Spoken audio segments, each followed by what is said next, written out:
call this meeting of the Acton Finance Committee to order.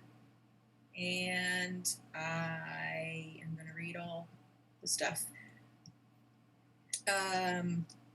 This open meeting of the Acton Finance Committee is being conducted remotely, consistent with Governor Baker's executive order of March 12, 2020, due to the current state of emergency in the Commonwealth and the local state of emergency declared by the Acton Board of Selectmen and Board of Health due to the outbreak of the COVID-19 virus. To mitigate the transmission of the COVID-19 virus, the Board of Selectmen has suspended all public gatherings in accordance with the Governor's order. All members of public bodies are allowed and encouraged to participate remotely. The Governor's order allows public bodies to meet entirely remotely, so long as reasonable public access is afforded, so that the public can follow along with the deliberations of the board. Ensuring public access does not ensure public participation unless such participation is required by law. This meeting will feature public comment. For this meeting, the Acton Finance Committee is convening by Zoom, as posted on the meeting agenda and the town's website calendar, identifying how the public may join. Please note that this meeting is being recorded and that some attendees are participating by video conference. Accordingly, please be aware that other folks may be able to see you, and anything that you broadcast may be captured by the recording. With that, I will open us up to public comment. Do we have any members of the public on?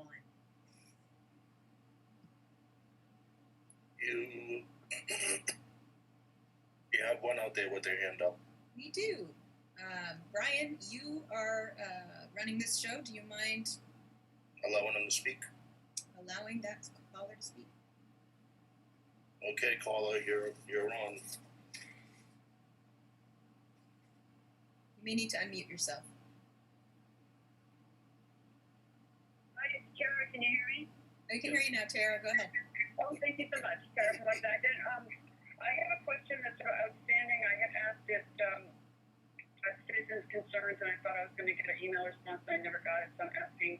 Now, on the MassWorks grant application, looking for $2.5 million to expand the sewer capacity, there was an item, it was probably about a third of the way down, I believe, that committed the town to getting $19 million to contribute to the expansion, at least the way I was looking at it. So I wanted to understand where this $19 million would be coming from, and I'd like to get that response in writing. Thank you. You are welcome. We will pass that on to the appropriate people. Moving on to the first item of our agenda, we're going to get an update from Brian or Stephen on the FY20 and FY21 Q1 results. So thank you, Madam Vice Chair. So I will be doing the presentation this evening, so bear with me for a minute. If I could share my screen.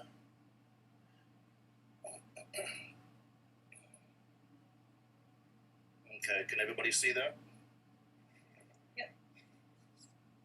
Okay, so tonight's presentation is going to be on the first quarter results of FY21, and let's get into the material. So, as usual, I don't know how to run this slideshow.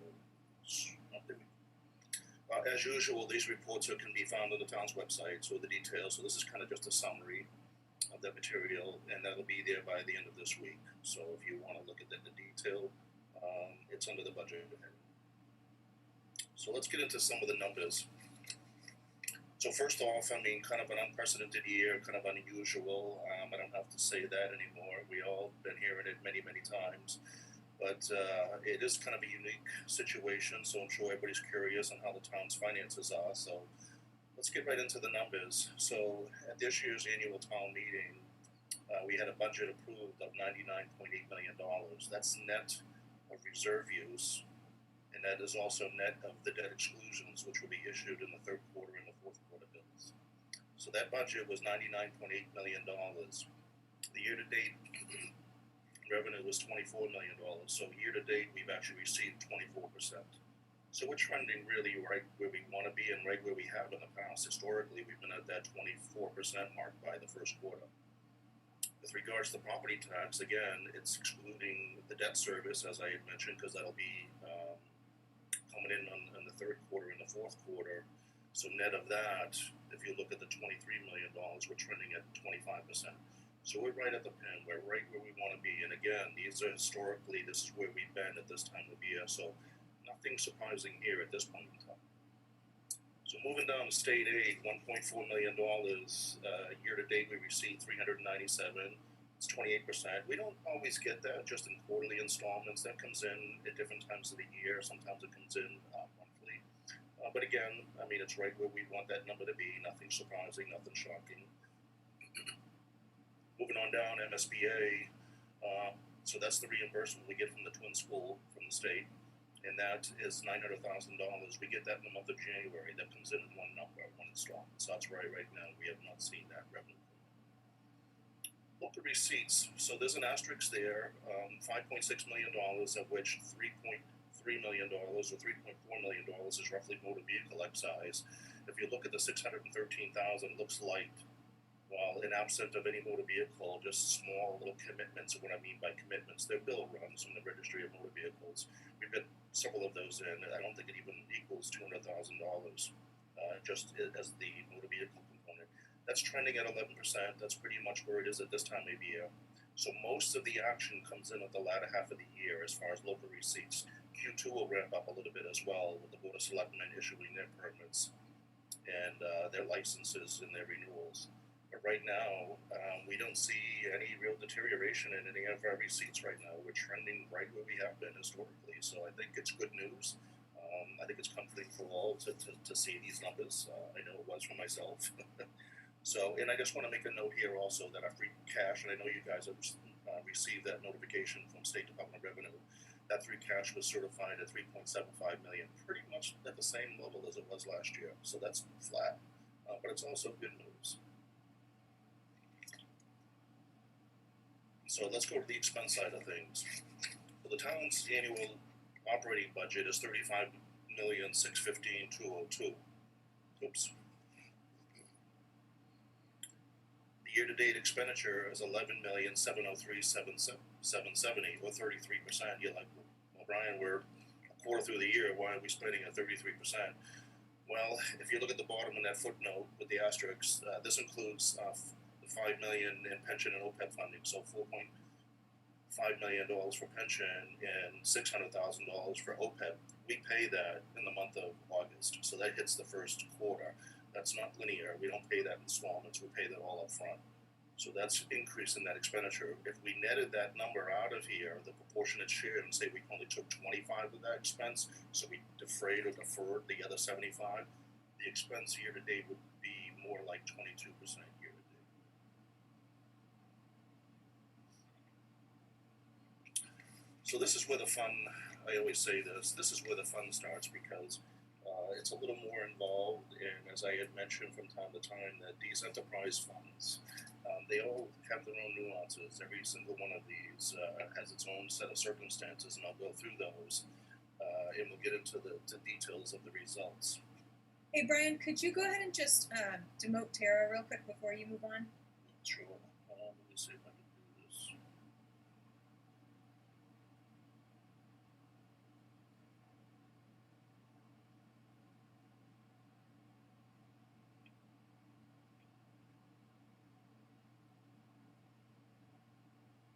Excellent, thank you. Okay. So getting into details, the first enterprise fund is septic.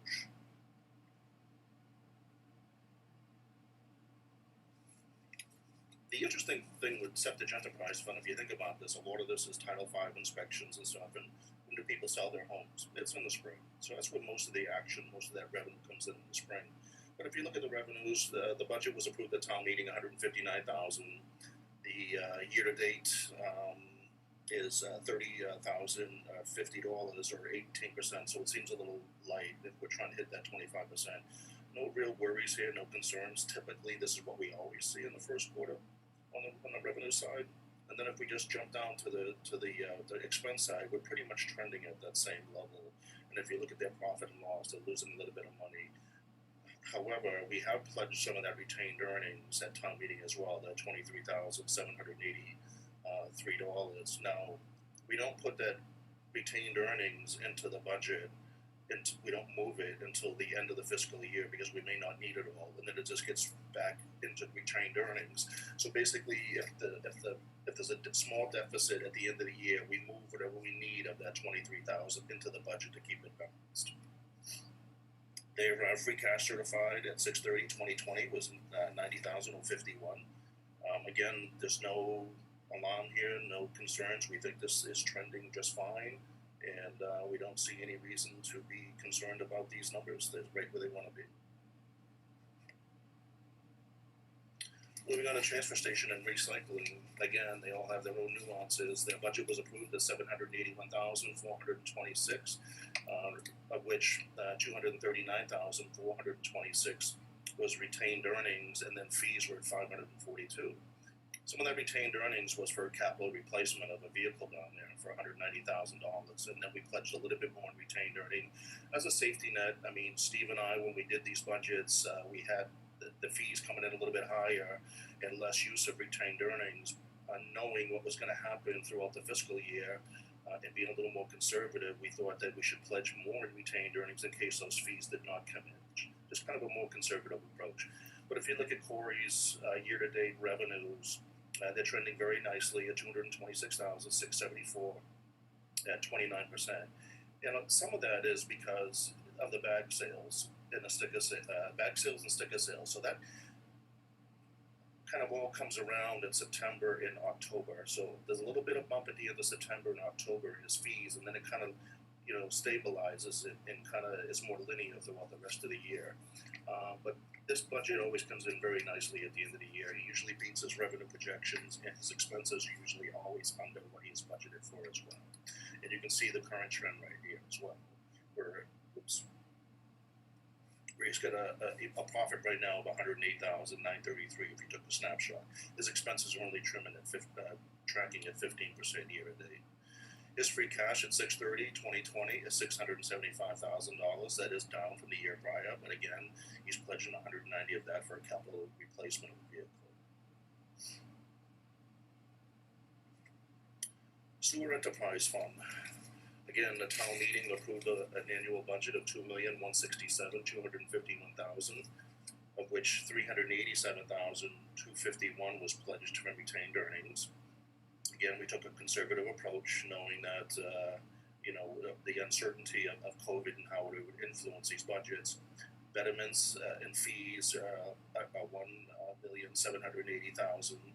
Year-to-date revenue was $384,866, or 17.8%. You're gonna say, "Well, Brian, 17.8% here. What's the story?" Well, so we bill out about $600,000 in betterments on the bills every year. We have debt service payment of about close to $1 million, like $950,000. So that delta, $350,000. You're like, well, where's that money coming from? If you're got to pay debt at $950 and you're only billing out $600,000, well, it's the prepaids. And people said, what do you mean by the prepaids? Well, those people that have sold their home and their lien holders, or the new lien holder doesn't want the betterment sitting out there, so they pay it off. And when they pay that off, we keep that money aside, knowing that it's been paid off, and we basically hold it in an account for future debt service payments. We can't spend it. It's like paying for our mortgage. Even though we paid, somebody paid our, the mortgage off early, we still got those payments out in the future that we got to make. So that money is set aside, and that's the delta, and that gets used to also cover at the end, the difference between the actual revenues and then the total expenditures, including the debt service for the loans. So it gets a little, again, they all have their nuances. Each and every one of these funds has a unique issue going on. On the expense side, that's pretty straightforward. $2,167,000. He spent $545,000. He's trending right where he wants to be at 25%. Even though this says a loss down here too. Oops. $160,000. We have capital assessments from the school that aren't billed until Q3. At the end of Q3, usually do Q4. That's about $185,000. That's a one-time. That's not linear, so that comes in one hit.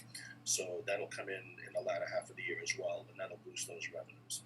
Again, no concerns here at all. This is trending right where it has in the past, and nothing unusual, and we're going to be fine. And if you look at the free cash certification as of 6/30/2020, we're just over $1 million on just over a $2 million budget. So this has healthy reserves and fund balance as well. So no concerns here. Ambulance Enterprise Fund, again, they had an approved budget of $1,378,723, of which $128,000 was pledged from retained earnings and $150,000 was a transfer from general fund for support. So you net that out, his fees are $1.1 million. Year to date, he's tracking at $256,000, so he's at about 23%, a little lighter than what we had expected, but you know, generally you see in the winter months, in the cold months, you see those revenue projections go up due to car accidents or people falling on ice or whatever the case might be. So that trend will change a little bit. On the expense side, $393,000, he's trending at 28.6%. The chief also has debt service in there that he carries for a ladder truck, and so some of that debt service payment I think is due in August. I think, and then 6 months later in February. So that accounts for that. And the free cash here was certified at 6/30/2020 of 610. So again, a nice healthy free cash certification there for the ambulance.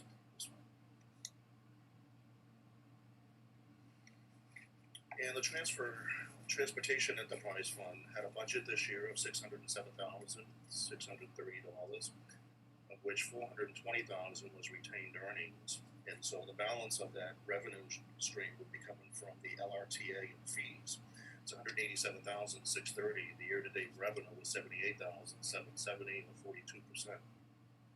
The LRTA is pretty much guaranteed money. You get a bill, you submit the bill to the LRTA, and it's primarily for the senior shuttle in the I believe the Minuteman van. And so very little reliance on fees. So I would tell you that the bulk of that $187,000 will be coming from the LRTA. On the expense side, you're like, well, yeah, where are the expenses? $10,000 year to date. Well, as you know, the service has slowed down pretty dramatically this year, pretty significantly. The fees, most of that were already in the house, and the LRTA money from the senior service van and then the Roadrunner, some of that money is trickling in. But on the expense side, we delayed some of those expenses and some of those bills because we're renegotiating a contract. So those got posted late in the quarter or in the next quarter. I think we missed the end of this quarter. So you're going to see that expense side bump up in the next quarter. But right now, we think the Transportation Enterprise Fund is going to sit on a nice, probably healthy fund balance at year end, the way things are currently trending. So no concerns here whatsoever. And if you look, their free cash is pretty light, certified at $16,066 at June 30th. So again, no need for concern with the Transportation Enterprise Fund. And that's it for Q1 results. So if you can see in the big picture, I think right now the town's finances are in pretty good shape. Nothing's alarming. Everything is pretty much trending where we anticipated it to be, or based on historical data and what we've seen in past Q1s. And I'll be happy to take any questions. All right, Jason. Thank you, Brian. Looking at each of these enterprise funds, with the exception of transportation, it seems like each of them have between 45 and 50% of their annual expenses in free cash, or at least they did at the beginning of the year. I do see that we're using some transfer from free cash in many of these, which will bring down that 45 to 50%, 50%, for lack of a better term, reserve. What percentage of annual expenses are you targeting to have in each of these funds? Because I gotta say, it feels to me like holding 45 to 50% in reserves is a bit heavy. That's a huge amount of money to hold to have in free cash for an annual expense. And then in particular, so that's definitely question A. Well, what's the target? And then question B is, why are we subsidizing from the general fund for the ambulance fund when they've got 45% of an annual expense already in free cash, why would we subsidize from? If they've got that kind of free cash, why are we giving them anything in general revenue? Now, great questions, Jason. So let me take the first one. So I can't say there's a specific target with the free cash certifications for each and every one of these funds. They're all managed by various department heads with various needs. So let's take, for instance, the Ambulance Enterprise Fund. It has a very healthy fund balance. We got, legal counsel, to opine on the use of that fund balance in the Ambulance Enterprise Fund, but it could also be used for purchasing fire apparatus. So the chief has done that in the past, and he has I believe, a 10-year capital plan. And so as we move on down the line and we have overlapping debt, a lot of, some of that plan is to consume some of that fund balance. The transfer in, what we're on ambulance, the transfer in from the general fund, that started when this fund was first broken out into an enterprise fund. It was, I believe, first a revolving fund, and then it moved into an enterprise fund. At that time, we had about $271,000 of general fund support because it was not self-sustaining. The revenues were not generating enough to cover the expense side. Now, as this fund, and again, this is a fairly new fund over the few years. As this fund has kind of morphed through the years, we went from EMS to paramedics, and going from basic life support to advanced life support also gave us a bump in the revenue stream. So we're still trying to monitor that and to see whether it should continue to get a general fund support or not. We have historically been taking that down. We started out at 271,000, and now we're at 150. So it has been coming down, Jason. We'll continue to monitor it to see whether it is self-sustaining, and but again, keep in mind we have capital that we're funding out of here as well. And if we don't fund the capital out of the enterprise fund, we'll be funding that capital out of the general fund anyhow.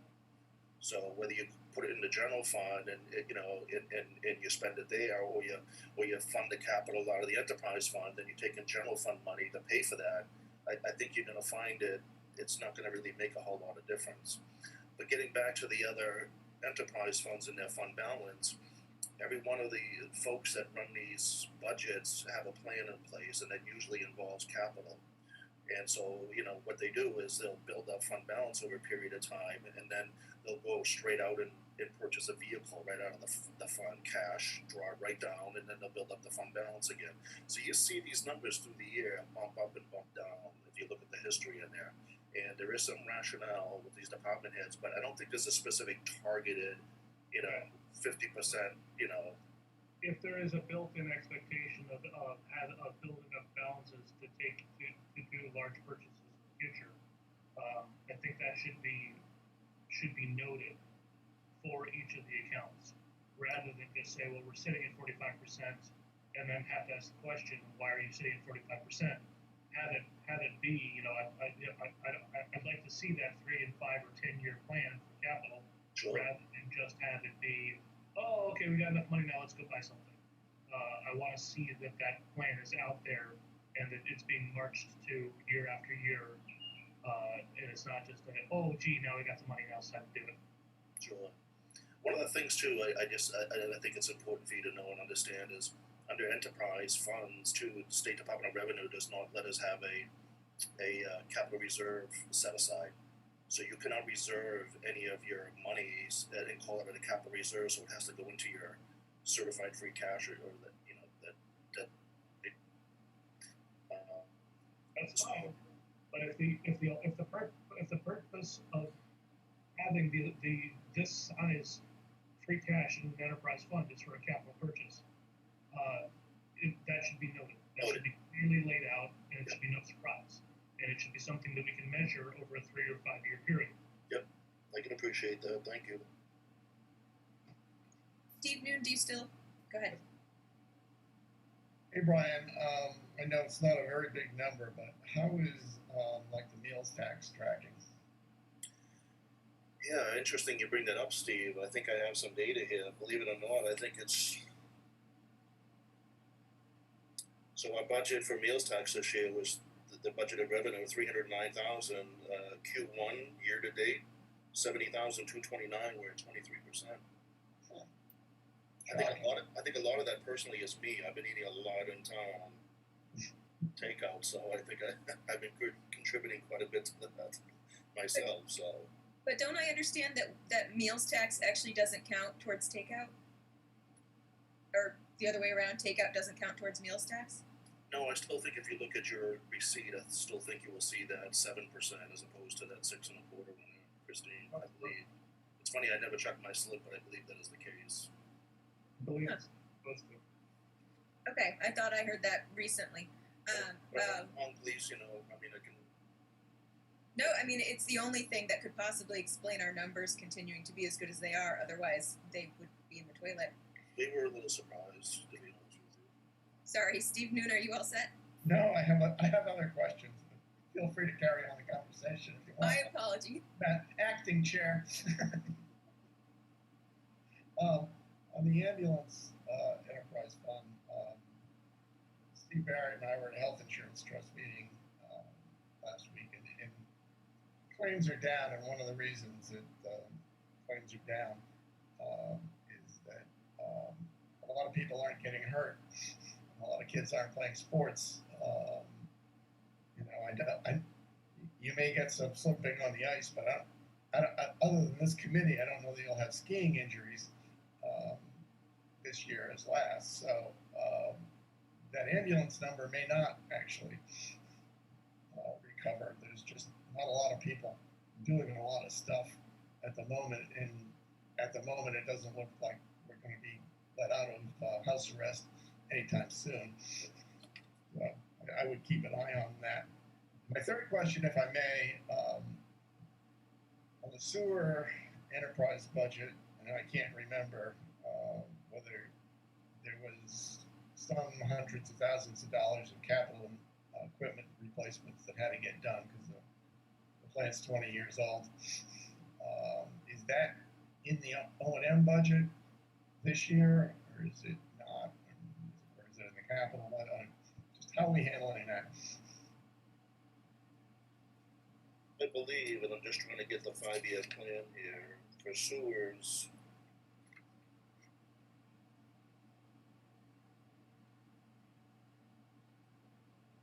So for fiscal 21 for sewers, so Corey has about $70,000 in there for machinery and equipment, and another $195,000 for capital studies and initiatives.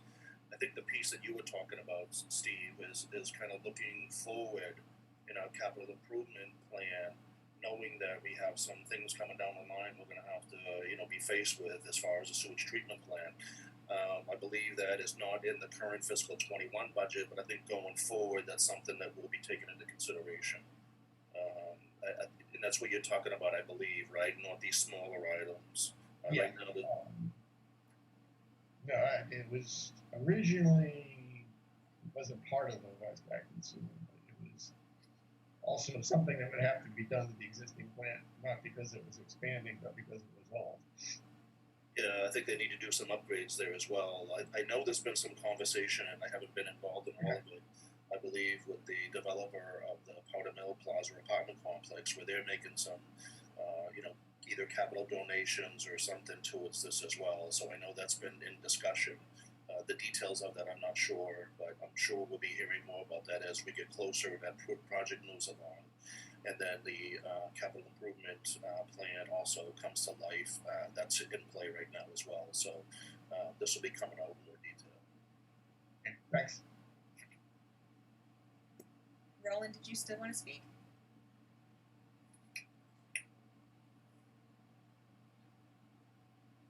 Roland's gone. Roland, did you still want to speak? I do. Brian, so you said two things. The meals tax is on takeout because I have got some recently, and you can see the meals tax right on there. So that's why we get $72,000 revenue, which is good in that respect. Brian, you said the excise tax was 3.3 million, 3.3 to 3.4. Yeah, I think of that 5.6 million, Roland, I think it's 3.3 or 3.4 million dollars. Okay, have you seen a drop off in that this year?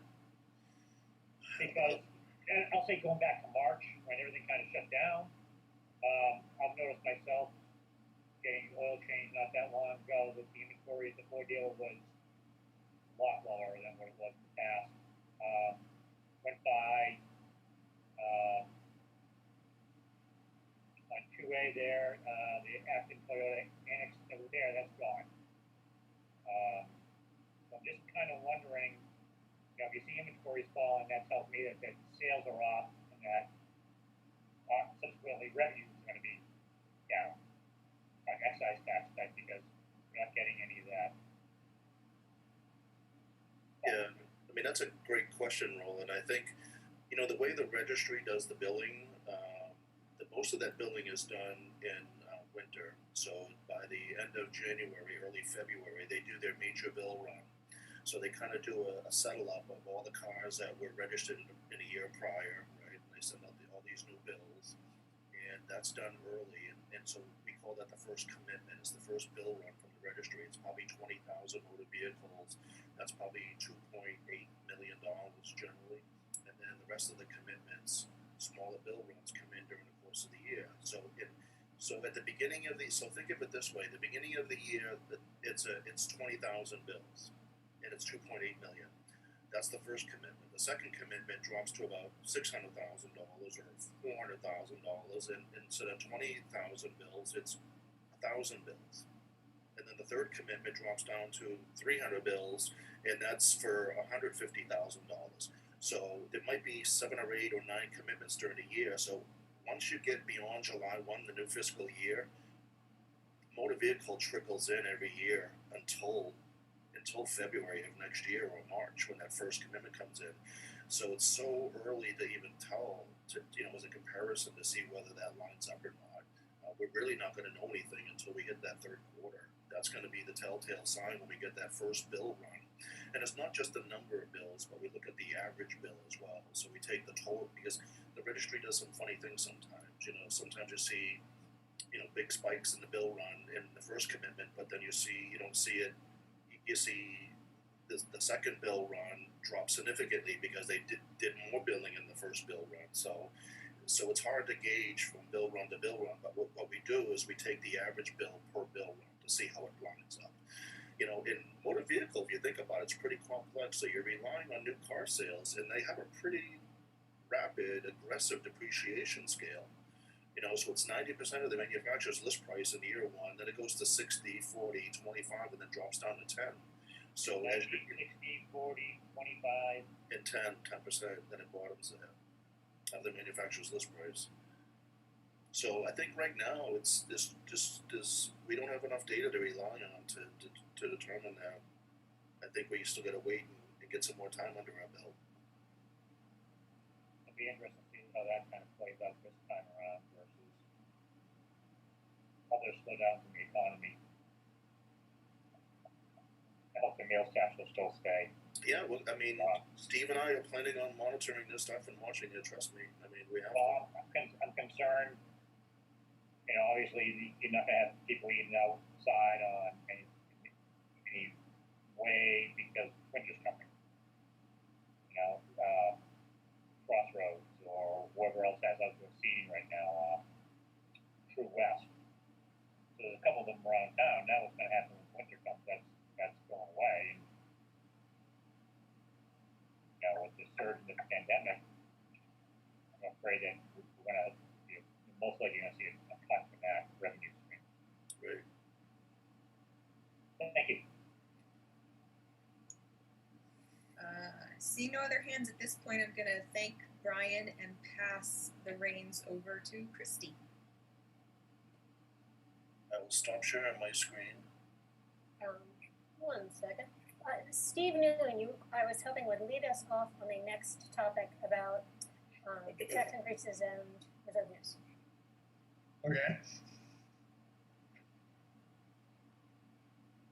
So I started talking about this last time, and I put together some data to look at the question of overtaxation. So first thing I did, and I don't know if it's going to be readable on the screen or not, But I went back to the ALG spreadsheet and compared the, yeah, that's good. That's good enough for the what I'm going to talk to. So the first line was taken off the revenue tab, which is the amount of the 2.5% increase every year. And we did it from FY11 to FY19, mostly because that was as far back as the spreadsheet would go.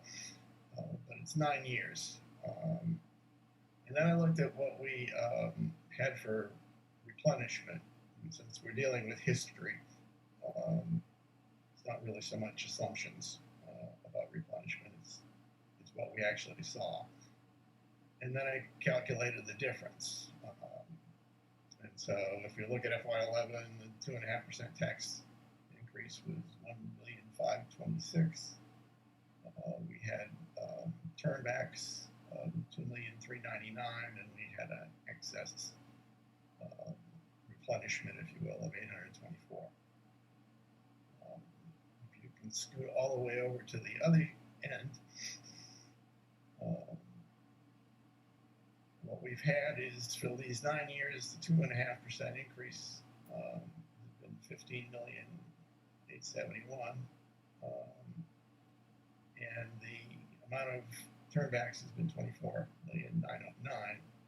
So the excess replenishment or turnback has been $8,523,000, an average of $947,000, and an average turnback of $2,768,000. Obviously, that was impacted by some big years, and there were some smaller years. But on average, for the last 9 years, it's been 2.7 million. So the first point I'd like to make is that every year we just by rote increase the taxes by 2.5%. Even though this analysis would show that most years we didn't need to do that. But it wasn't always that way. There were years when we did 1.5%, 2%. I can't remember a year that we forego the entire 2.5% in my tenure. But indeed, you know, if for those veteran members of the committee, not so long ago, we used to have long discussions about what to do with the untaxed levy capacity. We had those conversations up until last year. And that untaxed levy capacity got there by essentially not taxing the full 2.5%. It's basically how you build it up. So the point I'm making is we are all having a tough year. And that if there was ever a year to consider that past practice of not taxing to the full 2.5%, I would say this is it. There's more unemployment in town than I can remember seeing in the 27 years I've lived in town. Besides unemployment, there is, for lack of a better term, I'll say undercompensation. People have been forced into taking pay cuts, and they're still doing all the work. So they're being undercompensated, but it hits to their sense of well-being, their sense of wealth, and even getting the month's bills. So what I want to propose is that we not tax to the full 2.5% this year. Now, we have the next one.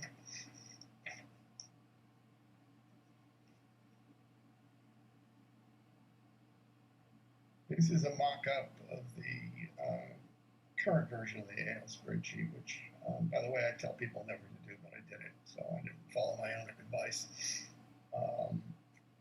But what I did was I made some changes to it. Basically, I removed the plan reserve use FY22 to 24, just so I could get an accurate calculation of surplus or deficit. I did change the operating cost increase for both entities, schools and town, from 3.75 to 3.25 in those same years. Again, 3.75 to me in this, time frame sounds, it's almost a definition of being tone deaf as far as the taxpayers go. It's a huge increase. We haven't gone up that much on operating in a long time. Why do it this year?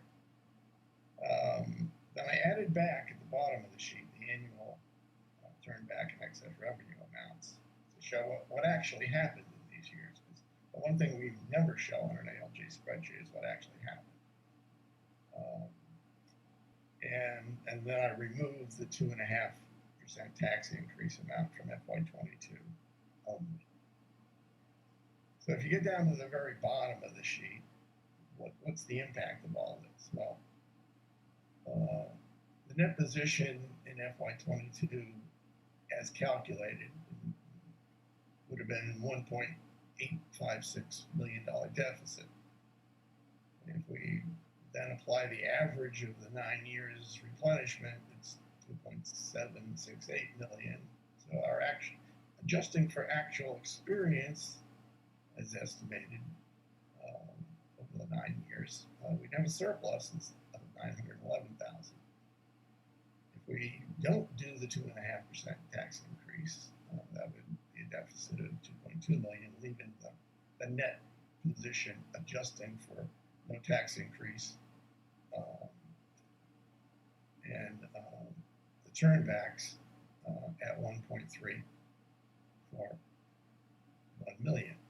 FY22 and FY23 kind of look the same. The adjusted net position,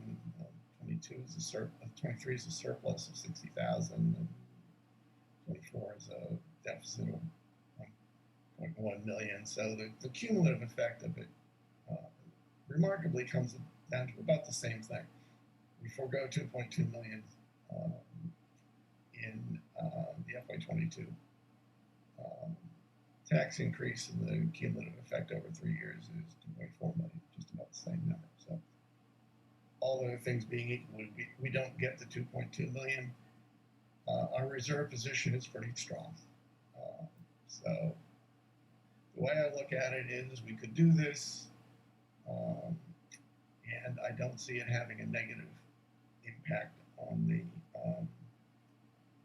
town's overall finances. Now, a couple of caveats. First would be COVID. We still don't know exactly what's going to happen with the state budget or COVID costs. Now, Acton has been granted potentially 2.1 million, I think, of CARES money available for COVID costs. We certainly have some. We have some health insurance costs that have gone up. The schools have staffing costs that have gone up. So we have that to consider. Now, I haven't heard numbers that add up to $2 million yet. So at the moment, I'd say we don't need to be overly concerned about COVID until we find we can add up numbers that get to be more than $2 million. The other thing to think about it as well, as I've said, is recessions in town government are kind of slow motion events. So we probably won't see a huge impact in FY22. We may see a trim in state aid, but it probably won't be catastrophic. Maybe in 23 it will be. Maybe we'll be in a full-blown recession in 23. My advice on fighting recession or lack of revenue is the only lever we really have to effectively control it is cost cutting. That's what we did the last time. That's what I recommend we do if it happens this time. I don't recommend, and I don't we should try and tax our way out of a recession. We have increased taxes on the residents, and rightfully so, for building costs, the schools and the fire station, in the past year. And I don't think just saying, well, the heck with trying to save any money on cost. Well, if the state revenue falls, or if, God forbid, our property tax revenue falls, then we'll just raise the taxes to compensate for it. I don't think that's the appropriate solution. So these are just ideas for discussion. I am a bit of a numbers nerd, so I can't really have a real good discussion without numbers. So that's why I did it. So now I'll turn it back over to Christy. Christine, could you please take us out of shared screen? All right, those questions or comments?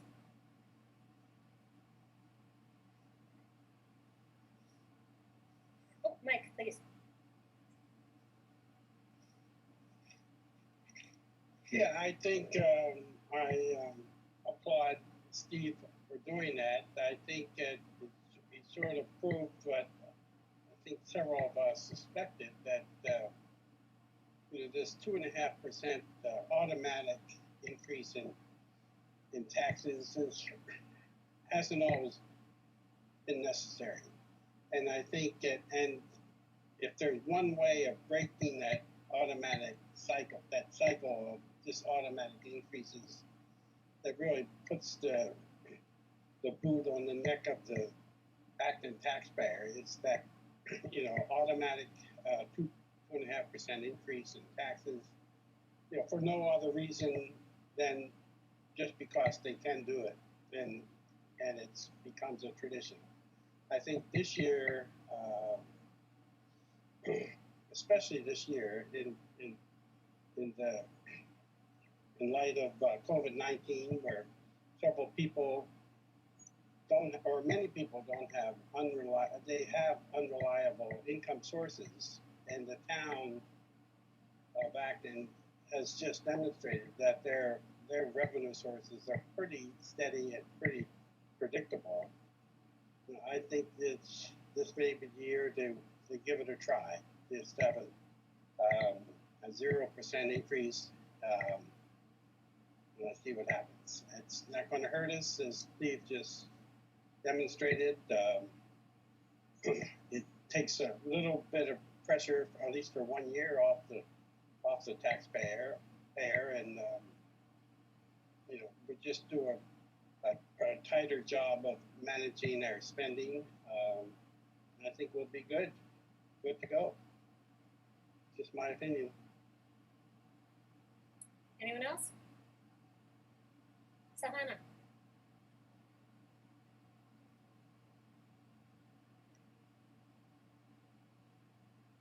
First of all, thank you, Steve, for your input.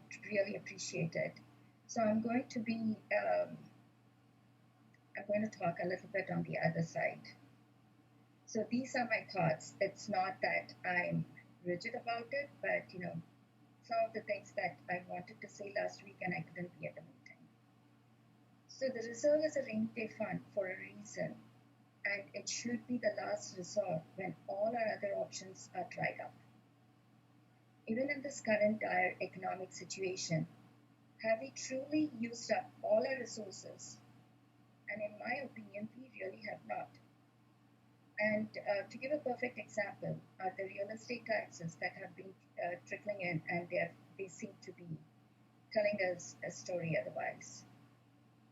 The reserves are meant for managing normal expenses, and tax receipts they are not meant for managing normal expenses and tax receipts, but it is meant for minimizing accidental or a one-time unexpected expenses. We should be mindful of depleting the reserves further without a plan of when and how the money will be put back. We know that a no tax increase will also reduce the revenues. is the tax increase so burdensome that we have to take the tax increase off people's shoulders using the reserves?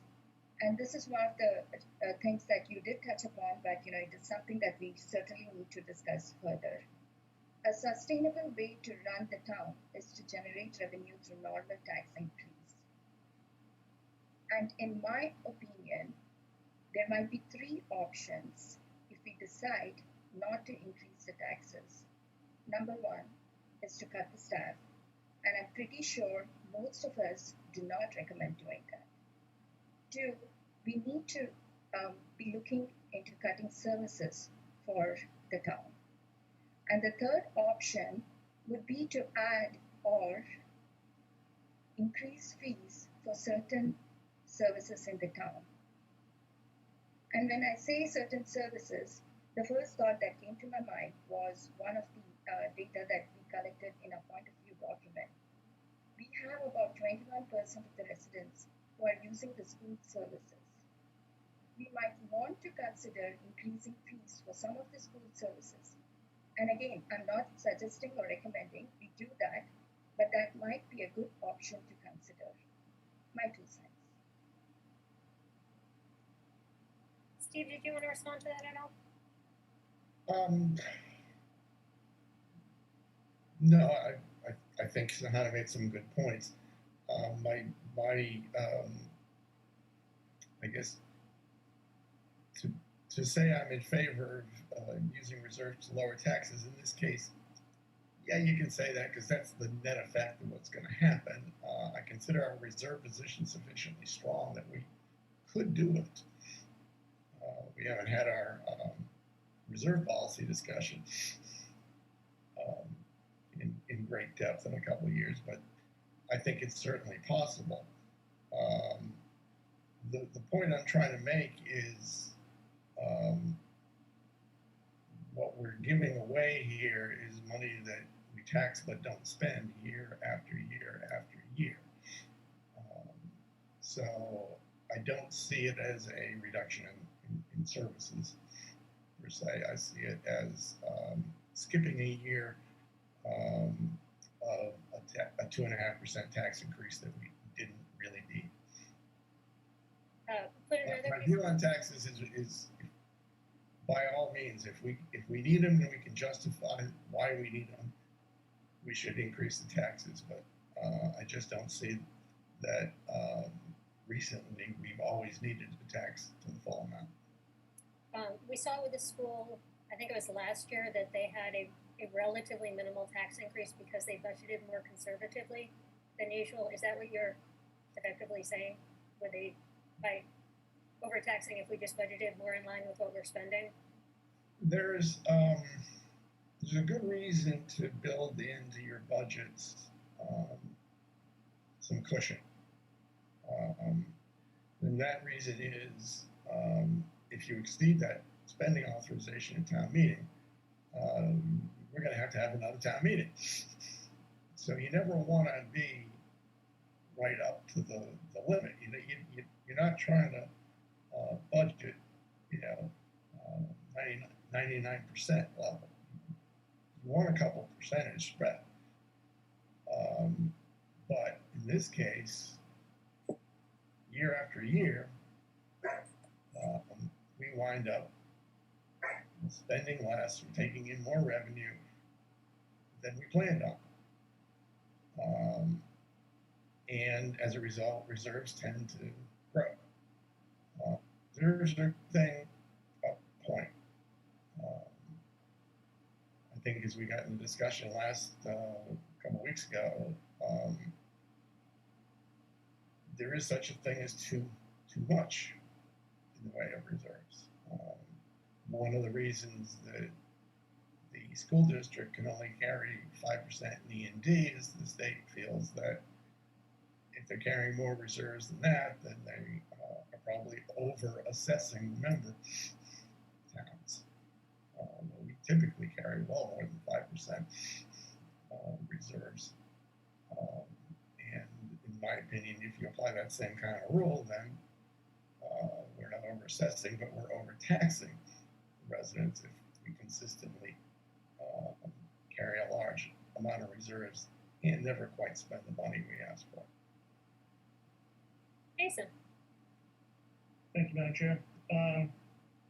So Hannah, I would say that I believe that I believe that what Steve just showed is that there is not actually a need to cut services or staff, that there is a clear mathematical path where, without having to cut staff, without having to cut services, keeping level services, yes, we're going to take a little out of reserves, but we're not going to have to go to those more draconian steps of impacting citizen service.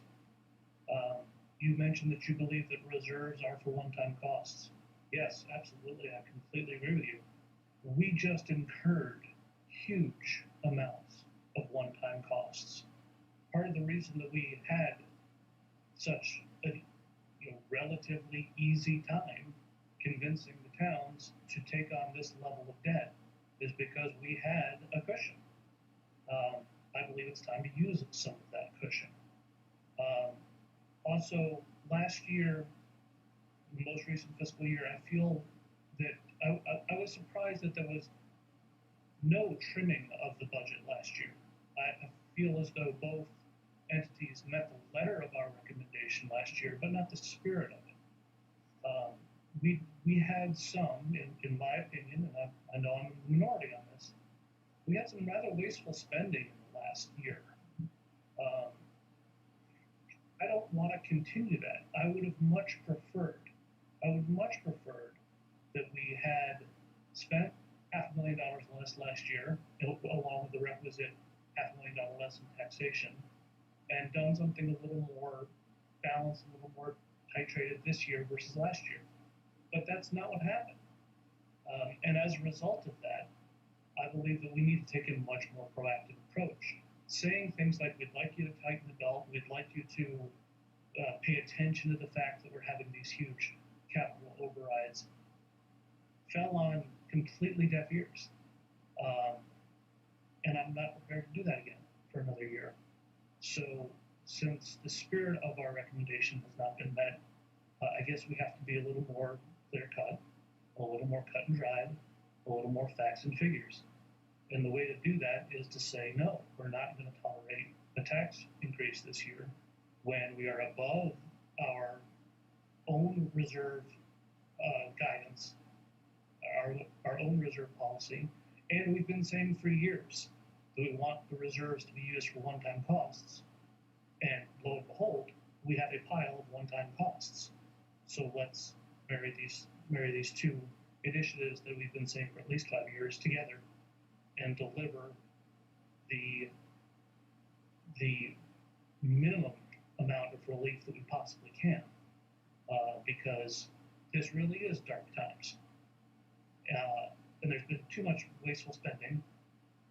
Florida Stockman apparently don't want to have us meddling in with a cost savings committee. That's fine. If they don't want somebody else with their eyes on the books, that's fine. But without being able to be part of the solution, then all we can say is this is not acceptable.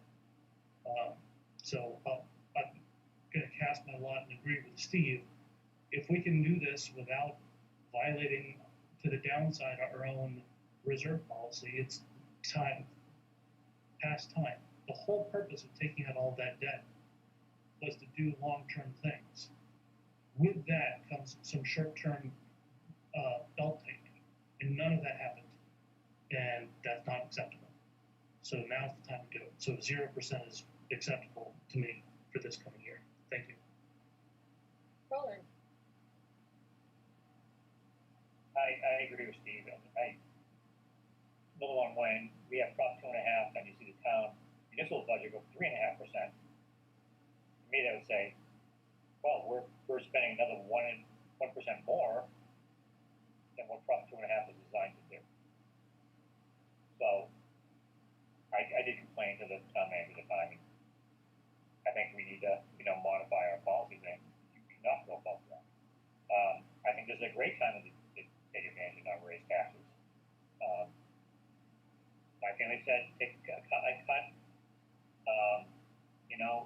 Money trees don't grow to the sky. They grow towards the sky, they don't grow all the way to it. So we have to look at things like that, and this is a great time of the year to do it. And even if we don't raise it, you know, I'd like to see 0, obviously, but even if we only did 1%, instead of 2.5 or 3 or whatever we end up raising it, that's still a big number. But I prefer that we don't raise it at all, because I just think we need to tighten our belt and look at ways where we can save money, where we ways we can save more money in things that, you know, projects that don't have to be done right now. We get very healthy reserves above what we recommend, and now's the time to say, hey, people are hurting, and as Steve pointed out, this is not going to hurt us. So I'm totally in favor of not raising taxes at all this year and sticking to 0. People flat where they are. Thank you.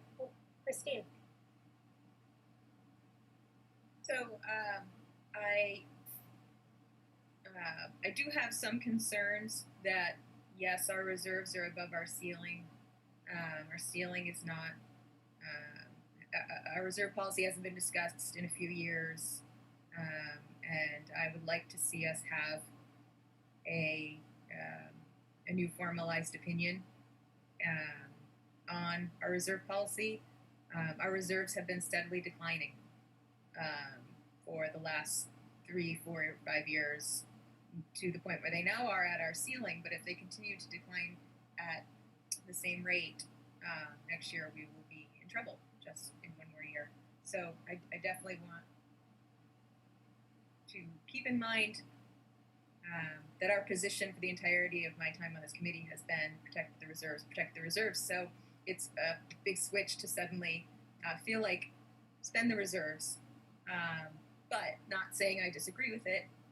And I want to kind of echo what Roland said. There are lots of numbers between 0 and 2.5%, and I want to make sure that we do the right number, not just all or nothing. So that's what I have to say about that. Isha, did you want to add something? I do. So I hear both sides of the argument, and I guess I was wondering, is there a minimum level that we have defined for the reserve, and at what point would we go below that level? If you know, unfavorably, if we have another bad year, at what point would we go below that level? Steve, you looked at this most recently. I think it's 5% of the town budget. Town budget's around 35 million, so and is it 3% of the total budget? We moved it up to 5 a year or 2 ago. So 3% of the total budget, or 5% of the total budget is 5 million. 5% of the town budget alone is 2 million and something. We currently have 5, almost 6. 5.75. 5.75. So. In short, as long as we keep the as long as we don't tap the stabilization fund, we're just about at our guaranteed our floor. It's a short way of thinking of it. Well, we can't. Stabilization fund gets voted in by town meeting and gets voted out by town meeting. So, actually, that's $2 million of the reserves. Yeah, so we're not quite doomsday scenario yet, but yeah, if we had a couple of bad years, I hear the concerns around that. So I guess my question then, I guess have we determined what the impact would be if we raised it by a minimal amount? So if it's a 0.5% or 1% rather than a 2.5%. Yeah, it's obviously the beginning of a discussion. Sure. The overall point is yes, we keep reserves for rainy days. The state actually nicknames its reserve fund the rainy day fund. Of course. They plan to pull a couple of billion or so out of theirs this year. They have about 4 or 5 billion in reserve. To me, and I've been at this a while, and nobody's spoken as often on preserving reserves as I have. But there comes a time when you should consider using them. It's not a one-way trip up and up and up. And this is I was on the committee through the 2008, 2009 recession. And I don't think that one hit the town as hard as this one is going to. 1 second, Sahana. There's one question I would like someone to explain to me. I'm hoping someone can. What we keep hearing and what keeps getting pointed out to me is that tax revenues are not down. We have no expectation that tax revenues will be down.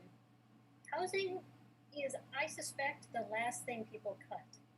If you're not paying your tax bill, you're losing your house. So I have a really hard time believing that because tax revenues are maintaining stable, that's a real indication of the strength of our taxpayer base. Am I off on something there? No, what more or less happened the last time is it took a couple years, and Brian, help me if I get this wrong, but values kind of plateaued. Now it was much more of a liquidity financial crisis, and much more of a mortgage-led recession. So it had a bigger impact on housing. The way the mechanics work is once the values start to plateau, it may have even fallen slightly, then it takes a while for that to work its way through the assessment formula, because it's not instantaneous. I mean, Brian's doing his reassessments every couple of years, every 3 years, I think.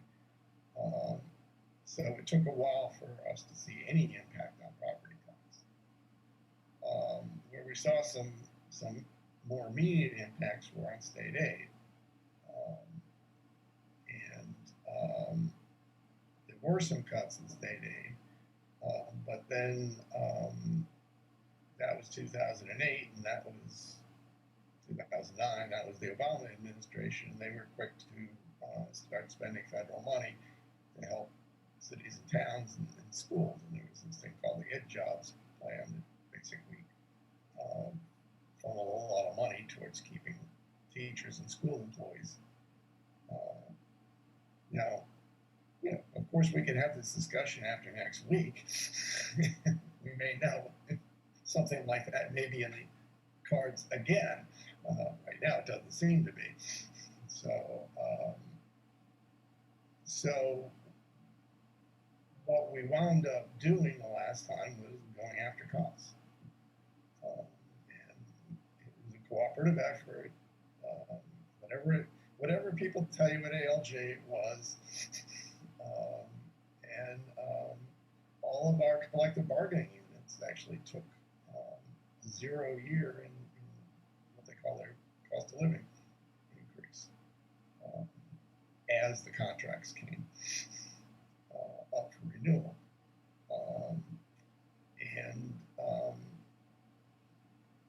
The cost shares on health insurance, which, I mean, a lot of things got done because everybody saw the problem. Now, I'm not sure this is going to be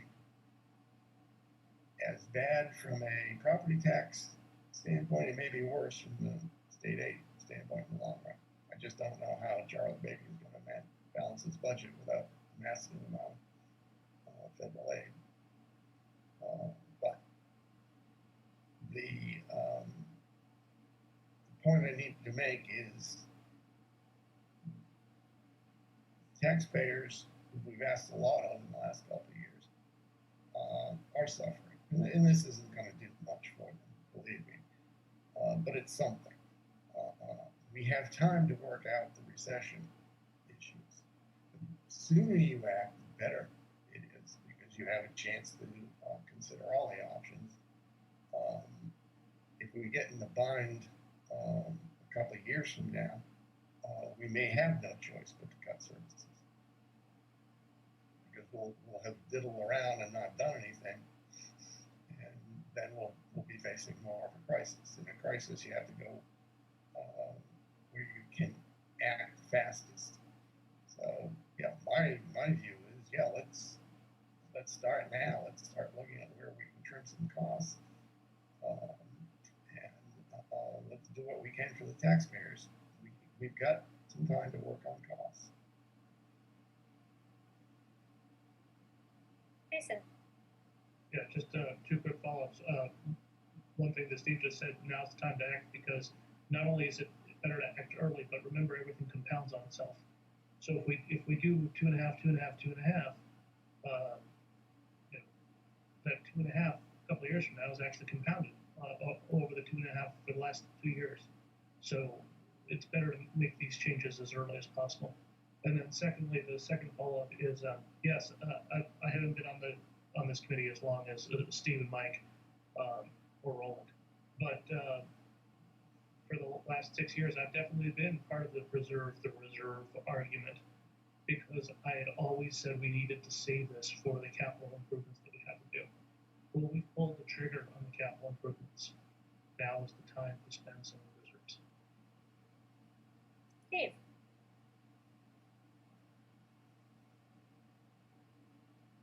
You're still muted, Dave. Just a couple points. One is that if we decided to tax at 0%, technically it creates just additional unused tax levy, right? So the burden is just slightly higher to raise taxes down the road. I mean, it's not like this is a draconian situation. It's just that money's, you know, not being taxed now, but the ability to tax additionally down the road is available there. And this is just me talking into the wind, but, you know, I know a number of people in town who are adding like home offices and, you know, doing some home projects and stuff. And it seems like the real estate base is relatively supportive. I wonder if we might be surprised 1 or 2 years from now that it's a little higher than you would have expected rather than lower. Is, you know, people are just making changes. I know I have a couple of friends who are adding offices above garages and these sorts of projects. You know, Brian can comment more specifically, but those, you know, there'll be really small numbers rolling into the tax base for sure, but I feel like the revenue base is pretty solid from that perspective. Right? You know, I do share Steve's concerns about state support in our budget, and, you know, we'll probably know a little more in a week or two, but, you know, I'm supportive of this plan. I think the timing is relatively good now to push something like this forward. I think it would be relatively well received, and, you know, importantly, we're not talking about cuts. We're not talking about anything like that. We're just simply talking about taking reserves down to a slightly lower level. And if it's framed in the context of the school's budget and the cap on the school's budget with reserves from the state, I think it becomes very palatable pretty quickly for town members to, you know, get their arms around something like this. And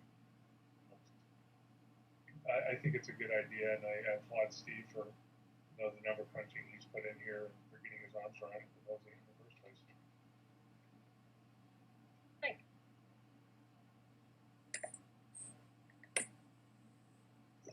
Yeah, just some anecdotal evidence on the housing market in Acton.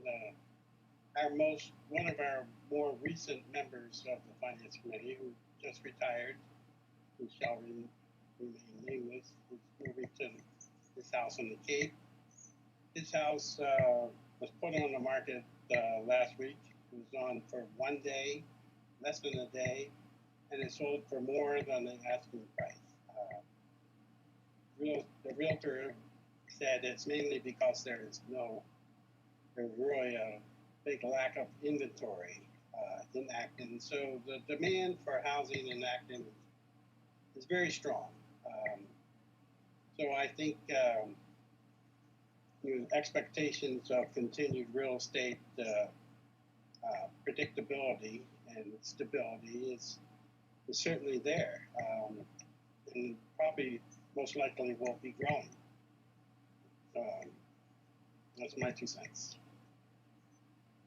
So, Mike, that's kind of arguing the opposite direction of the point I was trying to make, which is I think property values are doing really well here. They're doing well in the suburbs and rural areas because people are moving out of the cities because they can. They want to be somewhere that they think is safer in general. Huge flight of people out of New York City. Where my dad is in Vermont, the housing market's gone up 20% since March. I mean, home values have gone up 20% since March, and he's all the way up basically in Canada. That said, Christine has showed us that was it median or average? One of those household incomes in town has gone down 10 to 15%. Those two things don't quite go together. As I was saying before, you're not going to not pay your mortgage until you absolutely have to. You're going to not buy a new car, you're going to not buy new clothes, you're going to feed yourselves, but you're going to keep your house for as long as you possibly can. So I don't think the fact that people are buying houses here and people are continuing to pay their tax bills is representative of the overall economic health of the taxpayers.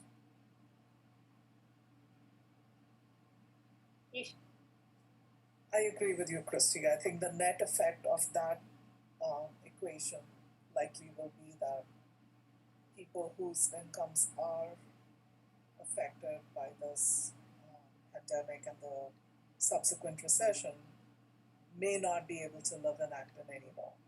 So I think there is some reason to be concerned about that. My question, though, for Steve O'Brien was, is there other credit rating agencies, do they like to have a certain multiple of the floor of the reserve to award the town a certain credit rating? Is there any correlation between that we're aware of? You want that one, Brian? Or? Yeah, so I mean, Isha, my comment on that would be is, a little while ago, S&P, because there are obviously they've rated our bonds before and they've come out and looked at our financials. They do that from time to time. They'll just kind of knock on your door and say, hey, we're going to be coming in and kind of looking at things. So here's our questions. Be prepared, be ready for it. One of the things they clearly look at is your reserve balance. And if you are using those reserves, what are you using those reserves for? Clearly, it's a big issue with them. In fact, the last time they came knocking, which is I think the first year that our new town manager had joined us, and they called as well as State Department of Revenue, and both of them said, "Hey, what's going on with your reserves? They're dropping pretty low, and they're going down pretty quick, and we have some concerns." And it kind of set up some flags for them. So it's definitely going to set up, a flag with the bonding agencies. Even State Department of Revenue may, wonder and maybe come out and ask it what's going on. They did it once. I'm sure they're going to be doing it again, especially given the current environment. I'm sure there's a lot of cities and towns right now that are faced with this same, dilemma and, taxation versus reserve use. So I'm sure there's a lot of dialogue out there right now. But I think, I think we just got to take it slowly. I think there's a lot of concern now. Okay.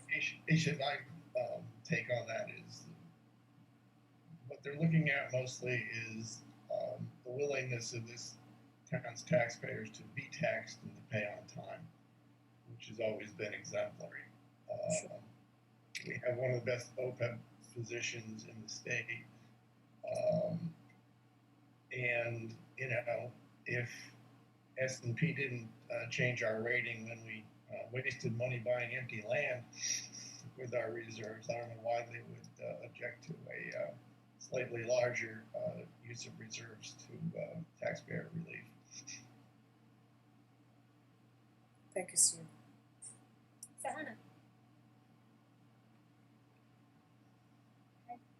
I appreciate all the comments, but this is for Steve. I appreciate the number crunching and what you presented to us. Can you email me that document or to the entire committee? I would like to go through the numbers. Thank you. Roland. So I just did a quick spreadsheet, taking our, well, I did this municipal, I didn't add in the schools, of our budget at $35 million for the town. And over 10 years, if you had 2.5% a year, in 10 years, your budget has gone from 35 million to 43,710,203. So an increase of 8,710,203. So the past 5 years, it goes to 38,633,451. That's around 35 million. I didn't do the school budget, so we can probably extrapolate that out as well. Not too hard.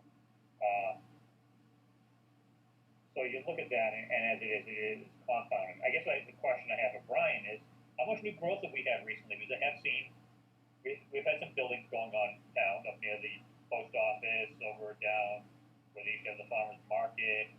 As I go out and go down Concord Road, if they're up to the right end of the mainland road, up my head, go down, I'm going down to the dump, you know, Route 2A, on Route 2. There's one house over there, they tore it down, they built 2 big colonials, 4-bedroom colonials. So, and then over by Elm Street, where they developed that property, where they put 3 or 4 homes down there. So we do have construction going on in the town where we're adding on to, you know, developing new land, new homes, and renovating and adding on to existing properties. So how much of an increase in tax revenue do we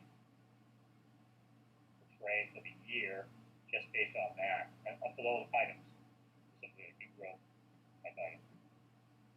Yeah, so I think right now, Roland, for fiscal 21, and I'm not sure what the figure is for 22, and we may have to look at that obviously going forward. All these numbers are going to be in play right now. But for fiscal 21, we had about $700,000 of new tax revenue from new construction. So that's probably close to, I'm not sure what the number is, maybe $40 million or so in new construction.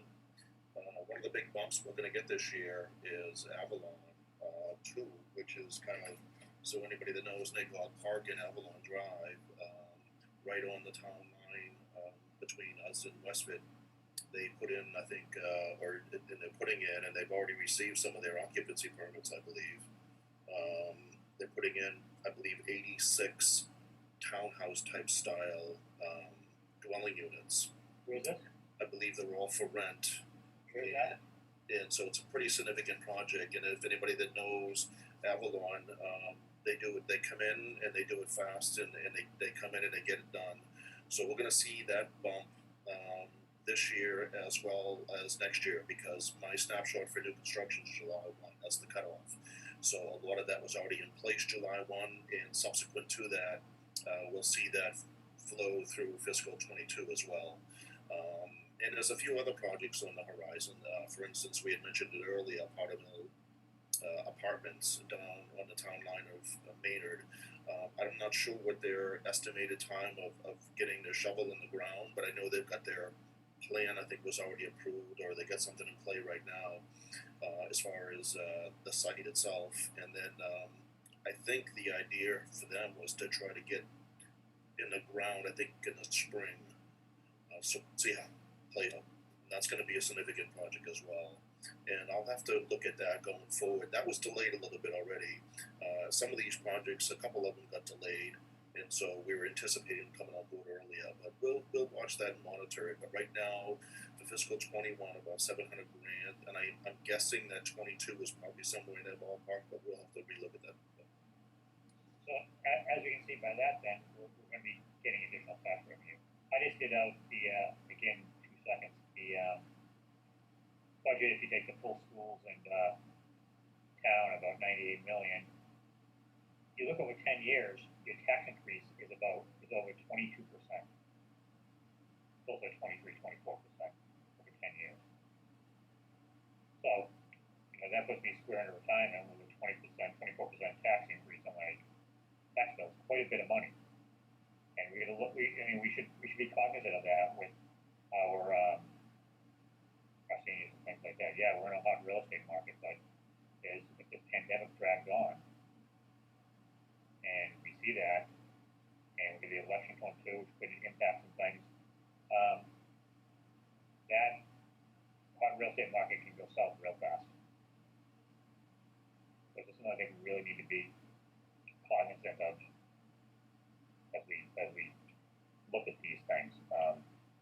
Even if we give a 0% increase on taxes this year, we're still going to get $700,000 more for next year, roughly, based on what Brian just said. And you can get more the following year than that too. So these are all things that we need to weigh on as we come with our recommendations going around next year. Adam, is there anything you want to add?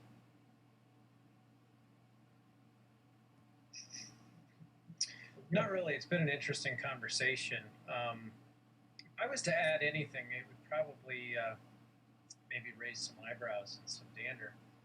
I would say that, in the face of an expected recession, you could also argue that the correct fiscal responsible thing to do would be to raise the taxes now while people have the capacity to pay and hold it in reserve. I probably wouldn't support that myself, but it's certainly a financial strategy that could make sense.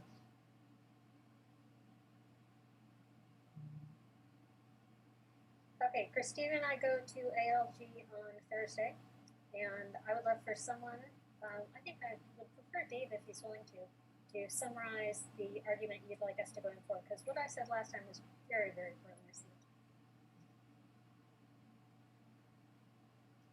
Are you talking to me? Yes, you. I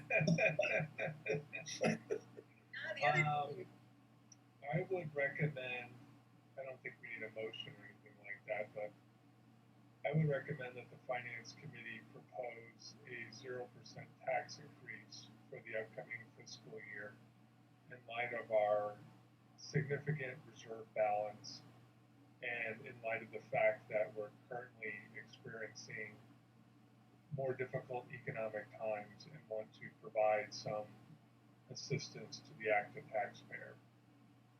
This, of course, does not diminish the town's ability to provide service. It does not impact our revenues, et cetera, and it simply will provide for some modest, very modest tax relief over the near term to, again, provide some relief for the Acton taxpayer. Is that flowery enough? I think basically, I'm going to tell you right now that we'll probably get yelled at again.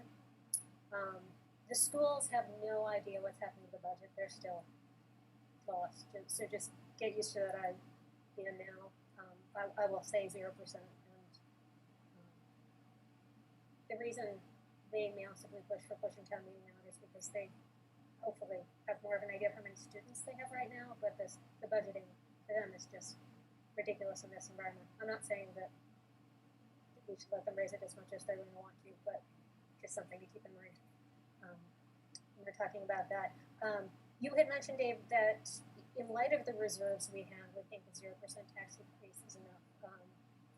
Would mean that we did not have to cut services. Is that because we'd be proposing to use reserves in lieu of tax increase, still having an increase in spending to maintain service levels, but you pay for that with reserves? I mean, in the discussion we've had so far, I haven't heard anything about cutting any spending or anything like that. It's simply a function of turnbacks and a replenishment of our reserve balance that's been, as Steve demonstrated, consistent over the last 9 years. So, again, I'll emphasize the point that I don't think this is draconian. It's simply, if the town would experience more extraordinary stress, we certainly would have more unused tax levy, and the ability to raise it, the burden would just be slightly higher. So, Steve, correct me if I'm wrong, but I don't think we're talking about anything along the lines of the revenue line, etc. They're simply talking about turnbacks from reserves. Yeah, I mean, it's almost like cash flow and timing. You know, it can be characterized quite simply as I want to take the $2 million in excess, you know, turnbacks that we had in 2009 or fiscal 19, and use that money that we saved to not use it for not have a tax increase in fiscal 22. The only revenue check, the only other change that Steve said is take down the target from a 3.75% increase across the board to a 3.25% increase. So that's the only decrease in. Yeah, that's the only change I made. Yeah, that's the only expenditure change we made. So I don't want that to be lost. It's not just we'll fill it in with reserves. He did say take the target down from a 3.75% increase to a 3.25% increase for the next year. I don't want that to be forgotten. Which is actually higher than we've said in the past. We've usually said 3% on operating. So we're saying that we would like to see a 0% general tax increase, but we would like to see the town and the schools decrease their projected increases to 3.25%. Yes. Though I don't know how good those 3.75 numbers are. I don't think anybody's looked at them since last year's town meeting. Should be no more than 2.5. So one of those, the school has a higher one than they would have because they pushed it. They used so much E&D last year that the number on the ALG spreadsheet represented. They're pulling that back in effectively. Mm-hmm. So that's just why I know some attention was paid to that number at least. Well, I mean, I think to some extent we have to wait for next Tuesday, Wednesday, or Thursday, or whenever we find out what happened in the election. January 1st. I think that we need to get a better handle on COVID costs and how much of the $2 million we can actually get back. I've heard that the schools have $1 million in staffing costs. Health Insurance Trust has at least 250, probably more in COVID related costs. So, I mean, I think we can get the full $2 million. I don't know if our costs are much greater than $2 million. You know, but that would impact it also. But again, as a starting point, this is where I think we should try and start. I understand it's a long process from here to town meeting. But I keep coming back to, if I've been saving for all the years I've been on this committee for a rainy day, I think I finally found my rainy day. Thank you. Does anyone else have anything they want to add to this conversation? Okay, looks good. Let's move on to the next item. I'm actually going to flip these for a second. I don't believe that we have anything to talk about with the point of view, Christine, do we? No, honestly, if I understand correctly, Brian, the governor's gone ahead and extended another 1/12 budget month, and so we're still sort of pushing things out. I assume we're going to have a much later drop date on our final POV this year due to all the unknowns. There were only a few slides that needed updating. I think we should push it at least until the next meeting. Okay, thank you. I'll keep this on here. And now town updates. Steve has already told us. Yep, they have. So there's nothing else there. We did one other thing we did is we held the rate on the MedX plan for retirees the same. We didn't increase it. So, and as far as the other rates, well, again, in keeping with the new calendar, we'll get a number out for planning purposes fairly soon, but we don't know exactly when it's required, so but it won't be too it will be early rather than late this year.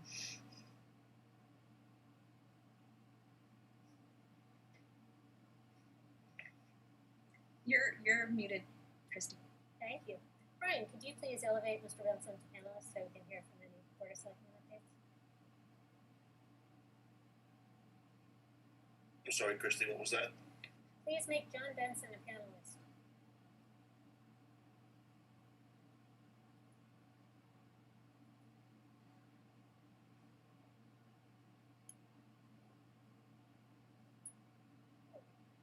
Hi, John.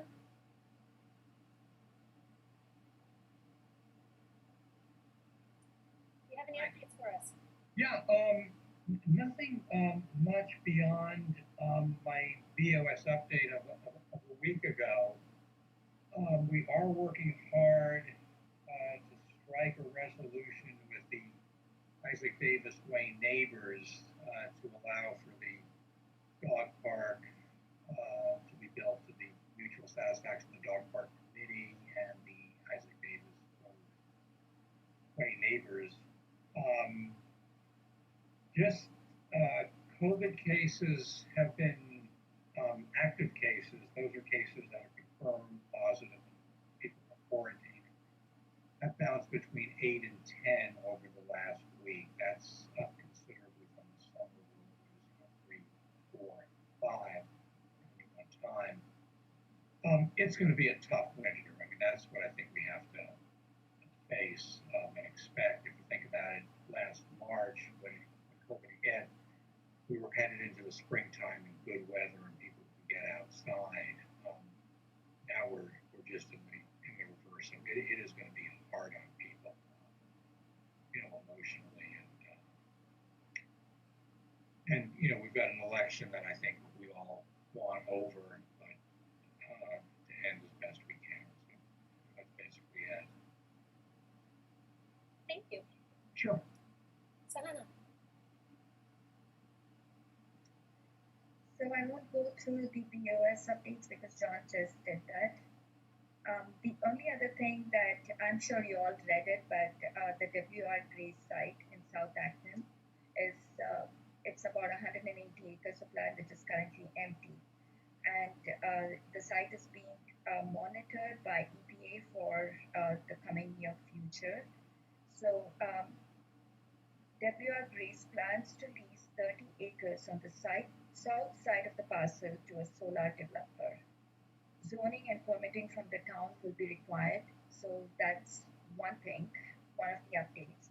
And of course, vote, like John said, all of you go and vote. I bought this mask.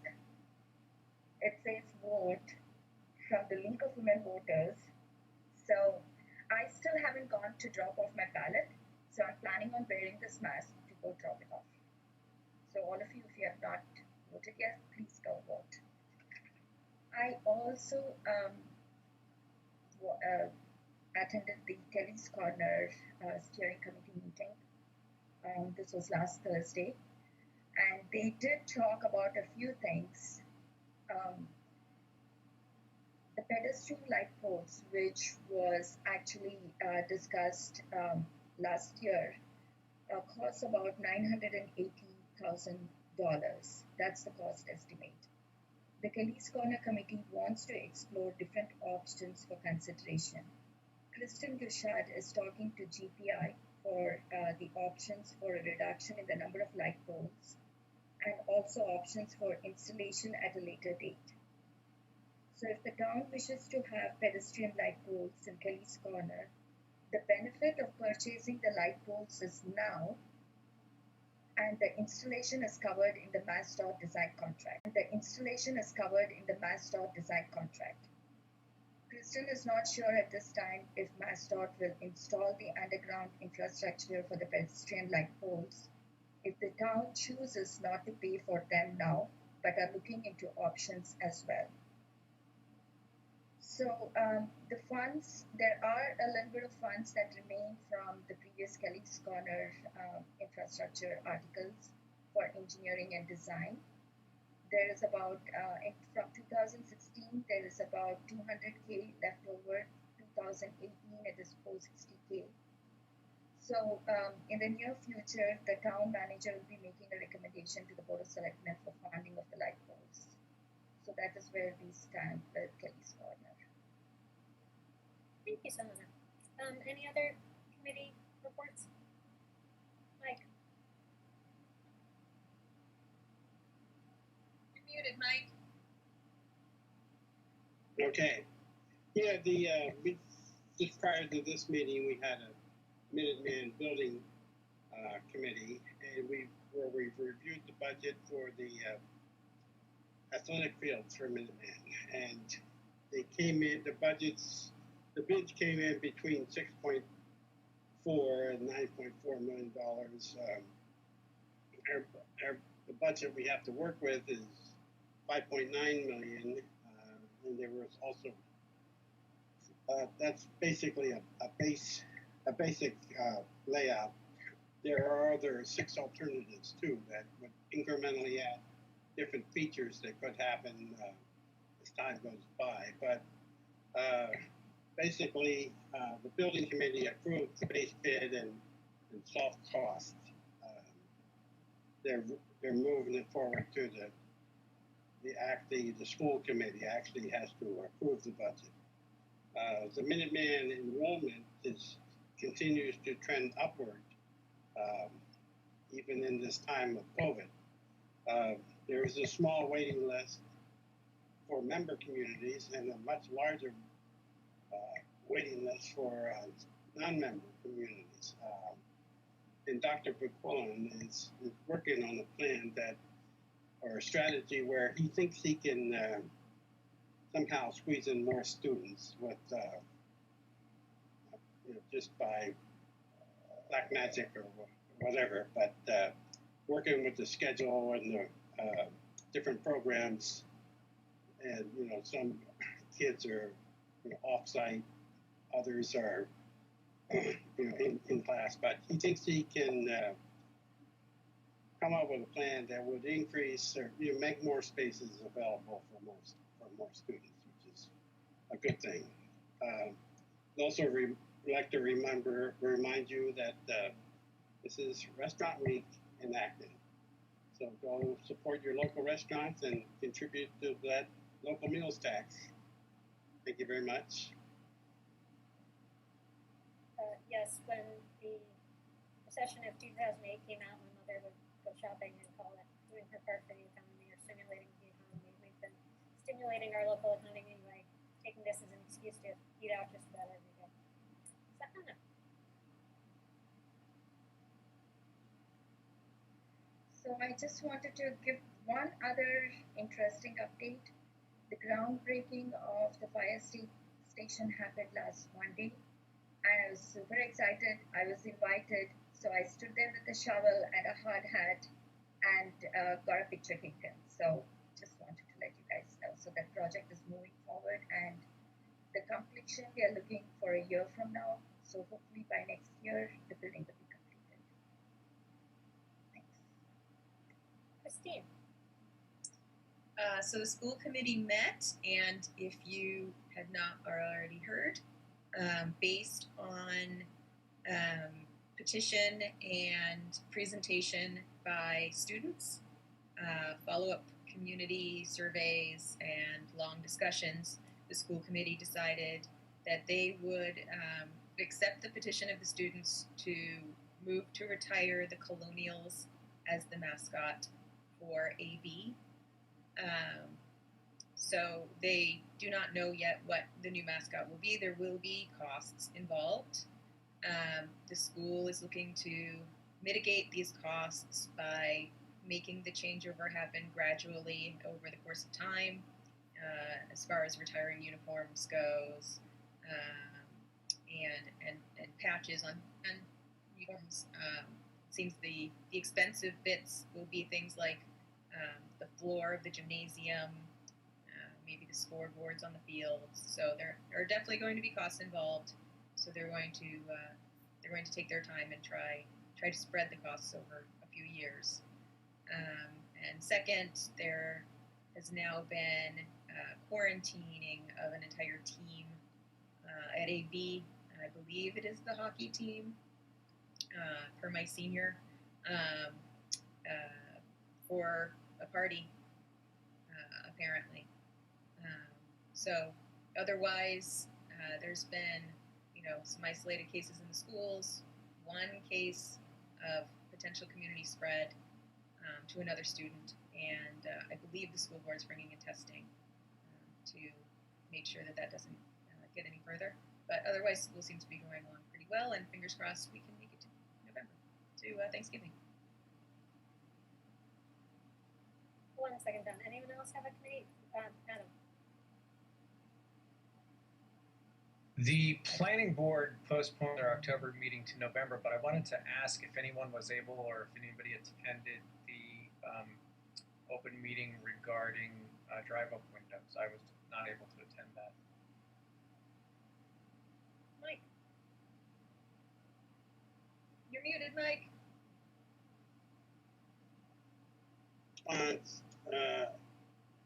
There. So I did attend that meeting, and it was, I think it was a very favorable reaction. Mainly, it was a lot of business people that were logged in to that meeting, while other people in the community were occupied with the school board session. So I think generally, I think that, as John would agree, I think the opinion was very favorable that we should do something, or at least bring it forward at vote at town meeting, or come up with a plan. But it's the people, the business community at least, are not against it. And I think there are opportunities to come up with a strategy to allow some form of drive-through windows. I think the market has changed. The environment, the COVID-19 has certainly played a factor, and so on. So I think the Board of Selectmen will probably come up with some kind of proposal. Right, John? Yes. Do you have a follow-up on that? And I had just a sad note to report. Leslie Cadillac, Charlie's wife. Charlie was a former chair of his committee in the 1980s. Passed away peacefully last Wednesday after a multi-year battle with colon cancer. There'll be calling hours from, I think it's 4 to 7 at the Acton funeral on Friday. Thank you for sharing. Sahana? I just wanted to add to you Mike's report about the drive-through workshop. We need to know that, you all need to know there were just about 24 attendees who were at that meeting, so it did not really represent the community. So there's one more coming up in December. I think it's December 10th. It's important that, if you have different views, to voice your opinion. And like Mike said, the landscape is changing, so people are seeing the need for drive-through. At least, I see a need for drive-through with the pharmacies. So it's something that needs to be discussed, and it's important for the rest of the town to participate. Thank you. Anything else? All right, Isha, it's time for you. You ready? Yes. I move to adjourn the meeting. Second. Second. All right. Christine. Aye. Steve. Aye. Jason. Aye. Isha. Aye. Adam. Thank you, Adam. Aye. Mike. Aye. Dave. Aye. Sahana. Aye. Roland. Aye. I have to hold this down while I say aye. All right, everyone. Thank you. Have a good evening. Good evening. Aye.